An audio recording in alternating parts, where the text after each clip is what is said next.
The sun, a molten orb bleeding across the horizon, cast long, skeletal shadows that stretched and contorted the already desolate desert landscape.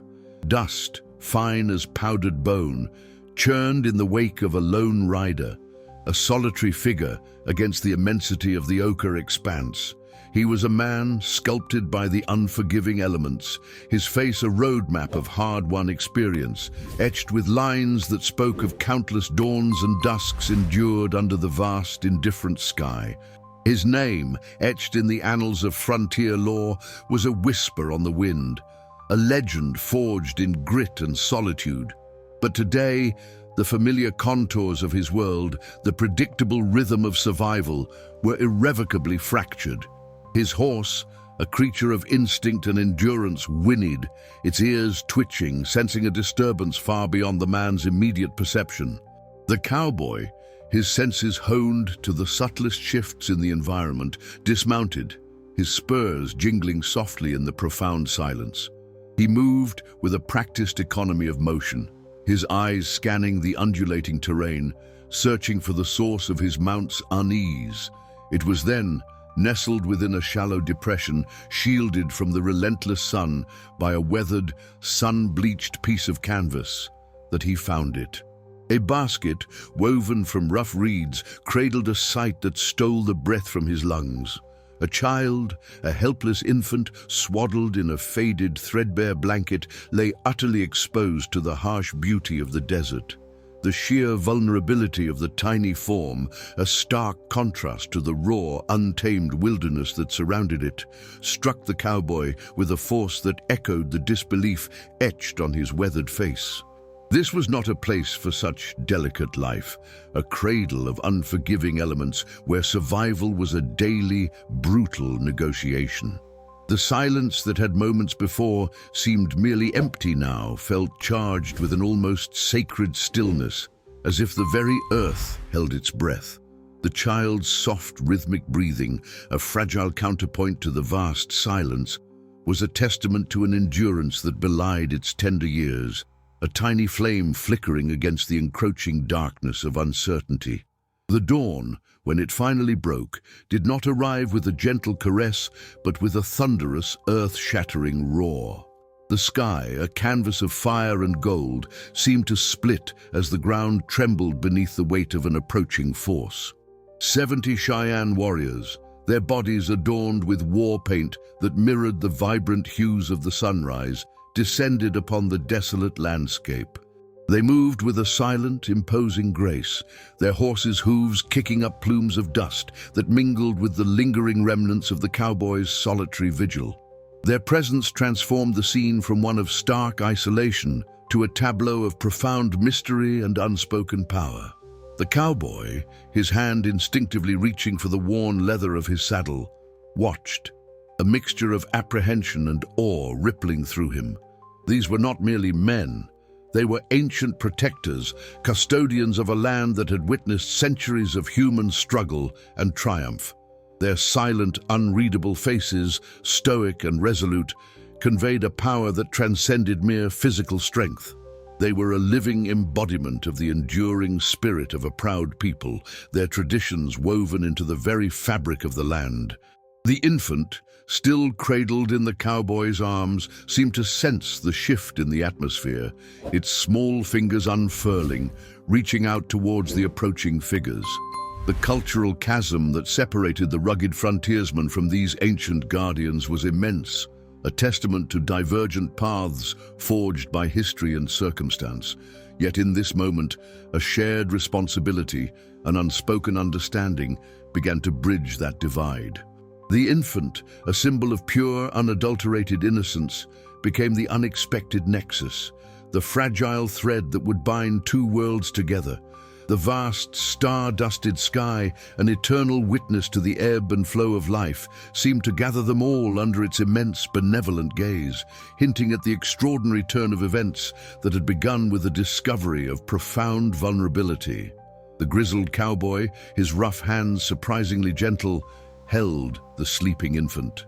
The child's soft breaths were a delicate whisper against the vast, indifferent silence of the desert.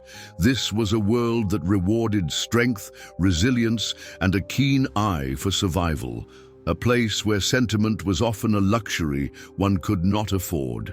Yet, here he was, a man accustomed to the solitary pursuit of his own existence, entrusted with a life so fragile it seemed impossible it could endure the very elements that defined his own. The dust, a constant companion, swirled around them, coating everything in a fine, uniform layer of earth, a stark reminder of the pervasive harshness of their surroundings. He had found the child by sheer chance, a twist of fate on a lonely patrol, an abandoned vessel in a sea of sand and sky. The disbelief that had first seized him had slowly given way to a profound sense of duty, an instinct deeper than any learned behavior. He was a man who understood the wild, its beauty and its brutality, but this small, defenseless creature was a different kind of wildness altogether, a vulnerability that demanded a different kind of protection. As the first rays of dawn began to paint the eastern sky in hues of rose and amber, a tremor ran through the ground, a low, guttural rumble that grew in intensity. His horse, sensing the approaching presence long before it became visible, stirred restlessly, its ears pricked forward. Then they appeared, a phalanx of 70 Cheyenne warriors, their painted faces grim and resolute, their powerful horses moving with a synchronized rhythm that spoke of generations of shared purpose. They arrived not as aggressors, but as an ancient, unyielding force, their silent, imposing presence a palpable entity that commanded the very air. The cowboy stood his ground, the infant a warm, living weight against his chest, his gaze locked with that of the lead warrior, a man whose weathered features held the wisdom of years and the stoicism of a people deeply connected to the land. In that moment, the vast expanse of the desert, usually a symbol of isolation and emptiness, became a crucible of improbable sanctuary. The cultural chasm that separated the cowboy and the Cheyenne was an ocean of differing traditions, beliefs, and histories, yet the innocent life held between them acted as an invisible yet potent bridge. The shared responsibility for this vulnerable soul, this unexpected gift from the unforgiving earth, began to weave a new narrative, one that transcended the boundaries of their individual worlds. The cowboy, a man of the frontier, accustomed to navigating the treacherous currents of survival on his own terms, found himself in the silent company of a people whose connection to the land ran deeper than any he had ever known. He saw in their eyes not judgment, but a quiet understanding, a recognition of the primal instinct to protect the defenseless. The Cheyenne, in turn, saw not an intruder, but a fellow guardian. A man who, despite his different path, had answered the unspoken call to safeguard this precious life. The narrative began to unfold, not through spoken words, but through a series of shared glances, subtle gestures, and the palpable presence of a common purpose. The child, oblivious to the monumental forces converging around it, continued its peaceful slumber, a beacon of hope in a landscape often defined by hardship. The powerful forces, both human and spiritual, that had been set in motion by this extraordinary discovery began to converge under the vast, star-dusted sky, hinting at a journey that would test the limits of courage, compassion, and the enduring strength of the human spirit, a journey where the wild heart of the frontier beat in unison with the ancient, enduring spirit of a proud people. The cowboy, his stance unwavering, felt the weight of the infant shift slightly as he adjusted his grip.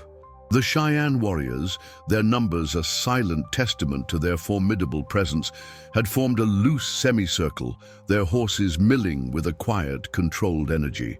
There was no aggression in their posture, only a profound stillness, an ancient watchfulness that seemed to emanate from the very earth beneath their feet. The lead warrior, his face a mask of weathered dignity, met the cowboy's gaze. In that silent exchange, a universe of understanding passed between them. The cowboy, A man who had learned to read the subtle language of the wilderness recognized a similar depth in the warrior's eyes. A profound respect for life, a deep-seated understanding of its inherent value, and a quiet acceptance of the responsibilities that came with it. The infant, a tiny spark of pure innocence, lay cradled in the cowboy's arms, its peaceful slumber a stark contrast to the momentous gathering. This was a moment suspended in time, a fragile intersection of two vastly different worlds, brought together by the unexpected arrival of a single, helpless life. The harsh beauty of the desert, usually a backdrop to struggle and survival, now seemed to hold its breath, a silent witness to the unfolding of an extraordinary bond. The air, thick with the scent of dust and sagebrush, also carried a subtle current of something more profound, a sense of ancient spirits observing, of a destiny being rewritten under the immense, unblinking gaze of the stars.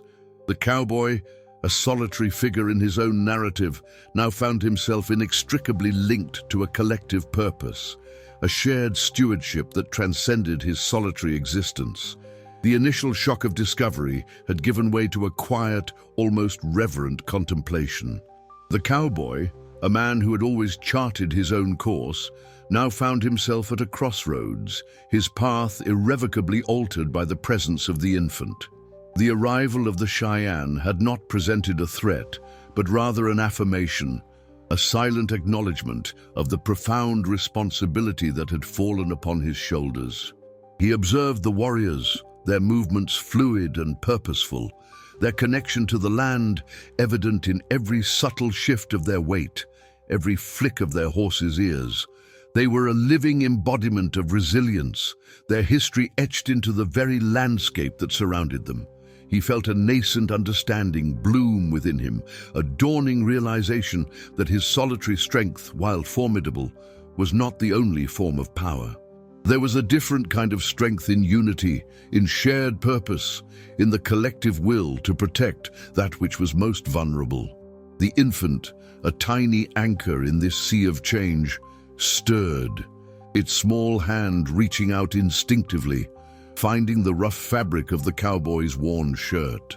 It was a simple gesture, yet it resonated with a profound significance, a silent affirmation of the nascent bond being forged between the man and the child, and by extension, between the man and the people who now stood as silent sentinels around them. The vast, star-dusted sky, a constant reminder of the immensity of the universe and the fleeting nature of individual existence, seemed to offer a silent benediction upon this improbable gathering, a promise of guidance and protection for the journey that lay ahead.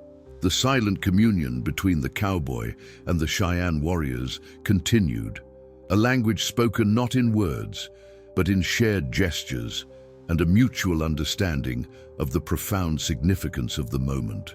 The lead warrior, his gaze steady and unwavering, made a subtle inclination of his head towards the infant, a gesture that conveyed both respect and a silent question.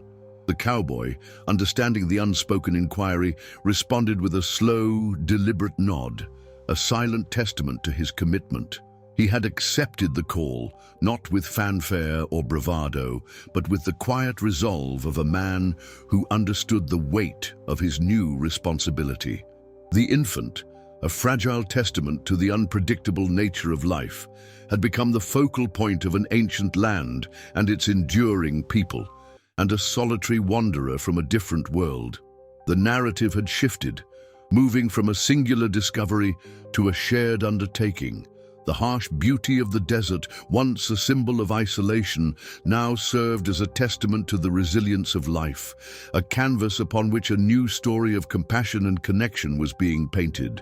The powerful forces, both human and spiritual, that were converging under the vast, star-dusted sky were not those of conquest or conflict, but of protection and preservation. The wild heart of the frontier was beginning to beat in a new rhythm, one that echoed the ancient, enduring spirit of a proud people, a rhythm that promised not only survival, but a deeper understanding of what it truly meant to be human. The quiet affirmation exchanged between the cowboy and the Cheyenne leader marked the true crossing of a threshold, a commitment solidified not by oath, but by shared intent. The cowboy, accustomed to the stark individualism of the frontier, now felt the nascent stirrings of a different kind of belonging, a connection forged in the crucible of shared vulnerability. The infant, a tiny beacon of unwavering trust, remained oblivious to the immense cultural tapestry being woven around it, its presence a silent catalyst for profound transformation. Consider how this new dynamic shifts the cowboy's internal landscape. His inherent self-reliance, once a shield against the harshness of his world, now began to be complemented by an emerging capacity for interdependence. He was no longer solely responsible for his own survival.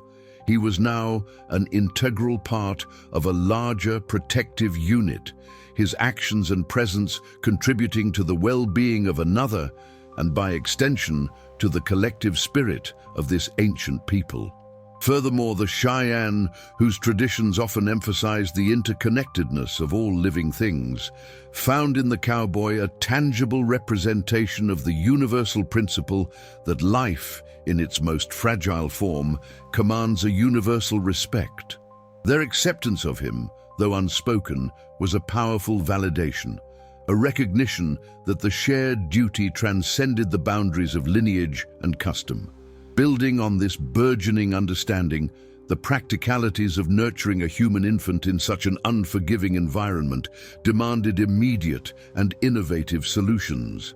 The Cheyenne, with their intimate knowledge of the desert's resources, began to subtly guide the cowboy.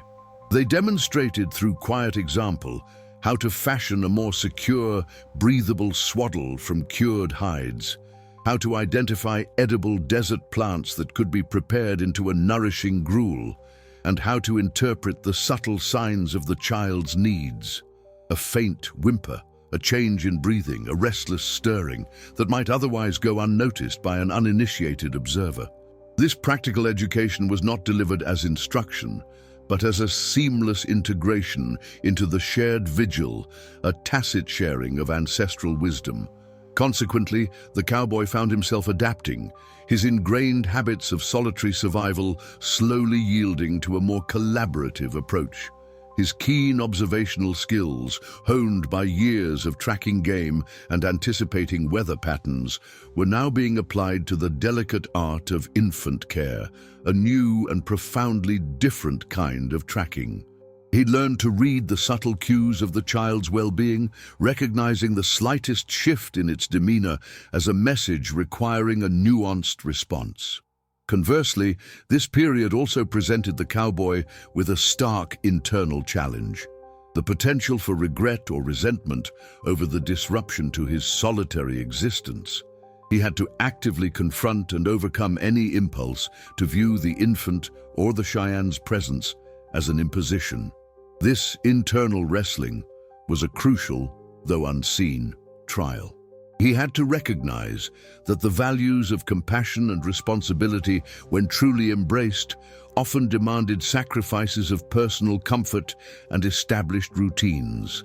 The profound quietude of the desert now carried a different resonance. It was no longer merely the absence of human interaction, but a space for introspection, a place where the cowboy could confront his own evolving sense of purpose.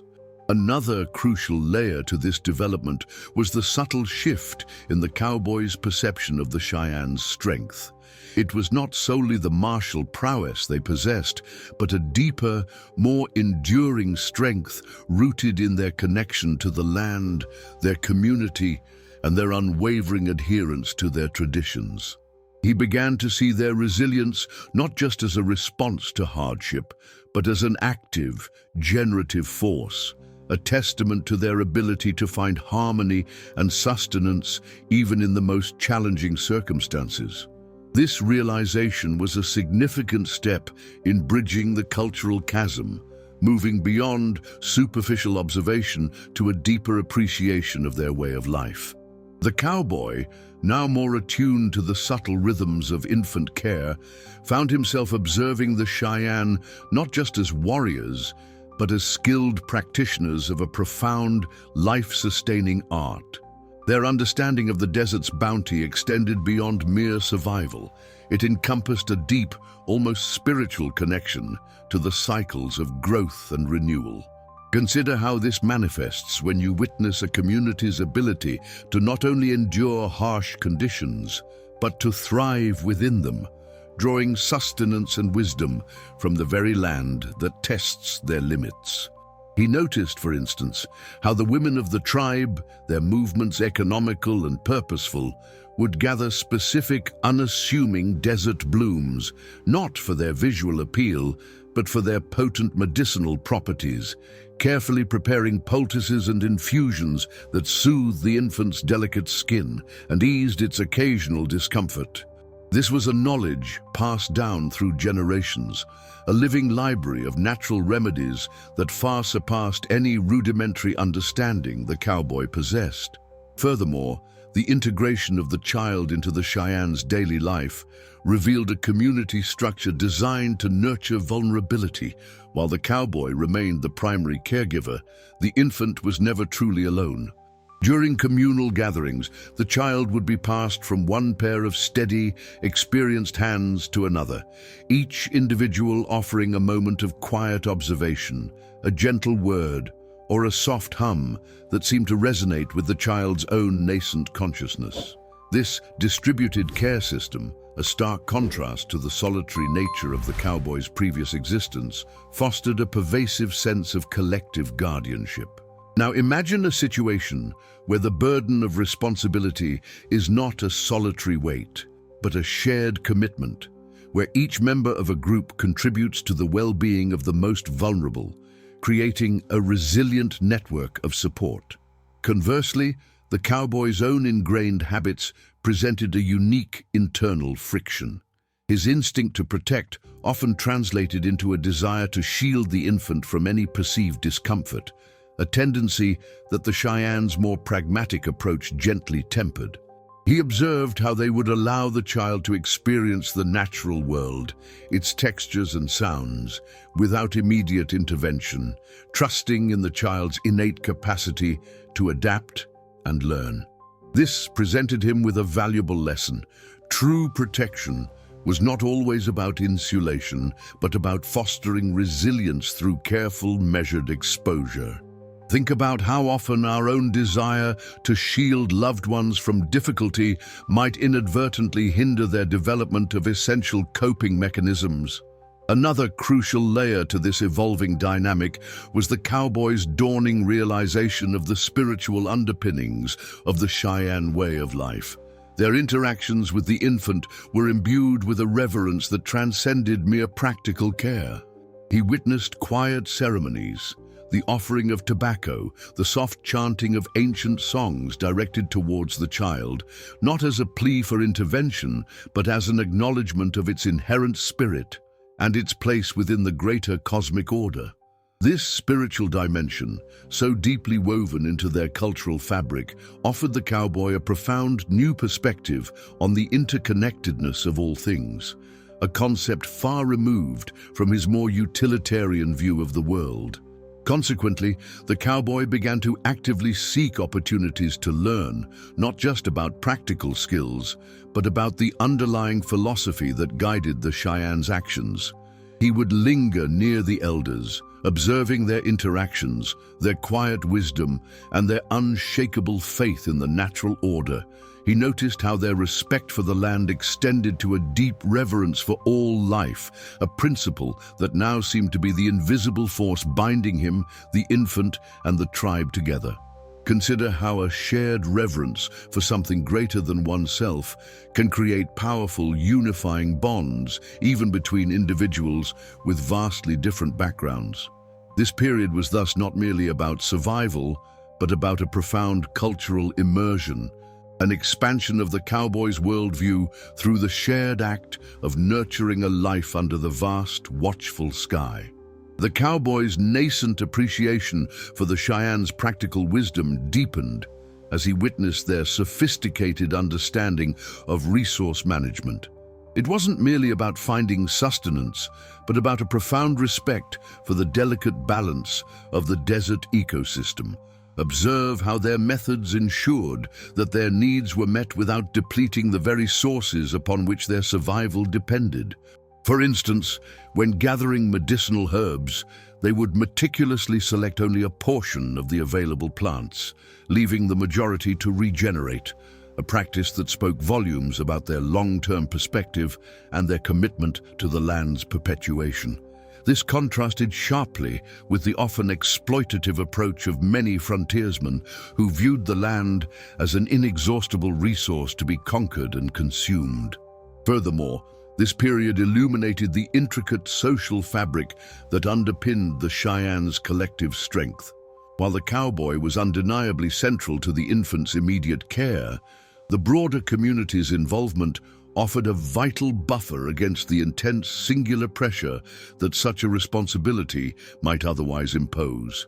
Picture a scenario where the weight of a critical task is distributed across many shoulders, each contributing a unique skill or perspective, thereby preventing any single individual from becoming overwhelmed. This communal approach not only ensured the infant's consistent well-being, but also fostered a sense of shared ownership and purpose among the tribe, reinforcing their inherent unity.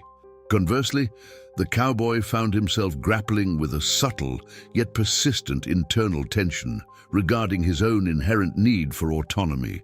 His frontier upbringing had instilled a fierce independence, a reliance on self-sufficiency that was now being challenged by the interdependent nature of his current situation. Consider the internal conflict that arises when deeply ingrained personal philosophies are confronted by the undeniable efficacy of a different, community-oriented approach. He had to consciously move beyond the ingrained notion that asking for or accepting help was a sign of weakness, recognizing instead that in this context it was a demonstration of wisdom and a commitment to the greater good. Another crucial layer to this evolving dynamic was the cowboy's growing awareness of the Cheyenne's sophisticated communication methods, which extended far beyond audible language. He began to perceive the nuanced, nonverbal cues that formed an integral part of their interactions, a silent dialogue that conveyed respect, intention, and understanding. Now think about how much information can be exchanged through subtle shifts in posture, the direction of a gaze, or the deliberate placement of an object, conveying meaning without a single spoken word. He learned to interpret these silent signals, which spoke of the tribe's deep-seated respect for the natural world and their ingrained sense of communal responsibility, thereby deepening his comprehension of their culture. Consequently, this period of observation and adaptation was not merely about learning new skills, but about a fundamental recalibration of his own worldview, a gradual expansion of his understanding of strength, community, and the profound interconnectedness of all life under the immense watchful sky. Reflecting on this journey so far, one begins to perceive the subtle yet undeniable shifts that have occurred, much like the slow, inexorable erosion of rock by wind and water, shaping the very landscape of understanding. The initial starkness of discovery has long since softened, replaced by a tapestry woven with threads of unexpected connection and emergent wisdom. The stark vulnerability of a single abandoned life, initially an anomaly against the vast indifference of the desert, has become the focal point around which disparate elements have coalesced, transforming a scene of desolate isolation into one imbued with a quiet, profound purpose. The rugged individualism that once defined one solitary figure now finds itself interwoven with the enduring spirit of a people whose very existence is a testament to resilience and a deep ancestral wisdom. In light of these integrated insights, the path forward towards the ultimate culmination of this narrative becomes clearer, not in its specific destination, but in the emergent understanding of the forces at play. The disparate experiences, the silent exchanges, the shared moments of quiet guardianship They have all contributed to a cumulative effect, much like individual brushstrokes building a grand, intricate mural. The initial apprehension has yielded to a deeper comprehension of interconnectedness, a recognition that strength can manifest not only in solitary fortitude, but also in the unifying power of shared responsibility. The cultural chasm, once a formidable barrier, has been bridged not by erasure, but by a mutual acknowledgement of fundamental human values, a testament to the universal language of compassion. As we pivot towards the final reflection, consider the resonance of these converging threads. The desert, once a symbol of harshness, now speaks of sanctuary, of life finding a way against overwhelming odds. The disparate paths that brought these individuals together have not merely intersected, they have begun to forge a shared trajectory, guided by an emergent, unspoken understanding. The lessons learned, the adaptations made, the quiet respect cultivated, these are not isolated incidents, but integral components of a larger, unfolding truth. The narrative, having explored the depths of improbable connection, now points towards a horizon where the echoes of this extraordinary convergence will undoubtedly resonate, a testament to the enduring power of shared humanity. This convergence signifies more than just an end to a particular phase. It represents the fertile ground from which enduring truths will ultimately emerge, shaping the final takeaway. The vast expanse, once a silent witness to solitude, now hummed with a quiet resonance, a testament to the profound transformation that had taken root in the heart of the unforgiving desert.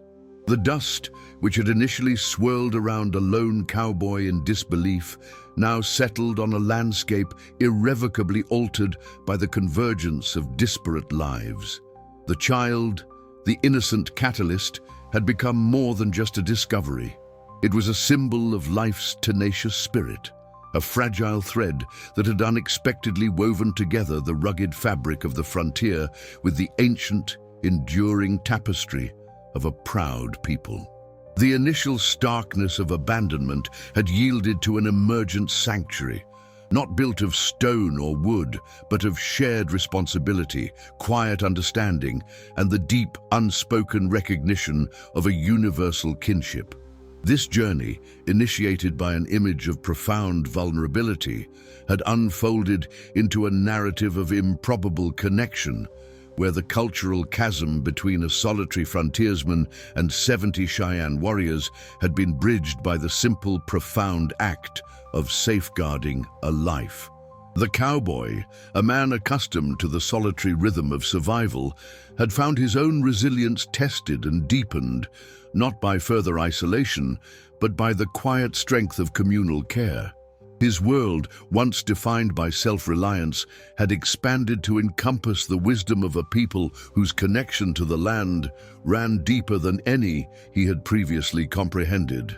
He had learned that true strength was not merely an individual attribute, but a shared force, capable of nurturing not just survival, but growth, understanding, and a profound sense of belonging.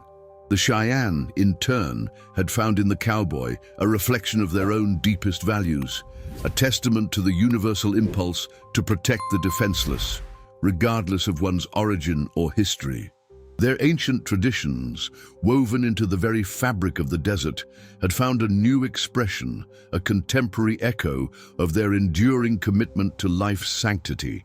The powerful forces, both human and spiritual, that had converged under the star-dusted sky had not been those of conflict, but of quiet affirmation, a gentle testament to the idea that even in the most desolate of places, compassion could bloom and unity could be forged from the most unexpected of circumstances.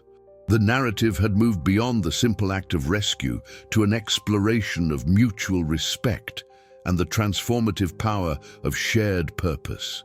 The true legacy of this encounter lay not in the specifics of the events themselves, but in the enduring truth they revealed, that the wild heart of the frontier, much like the human heart itself, beats strongest when it beats in unison with others.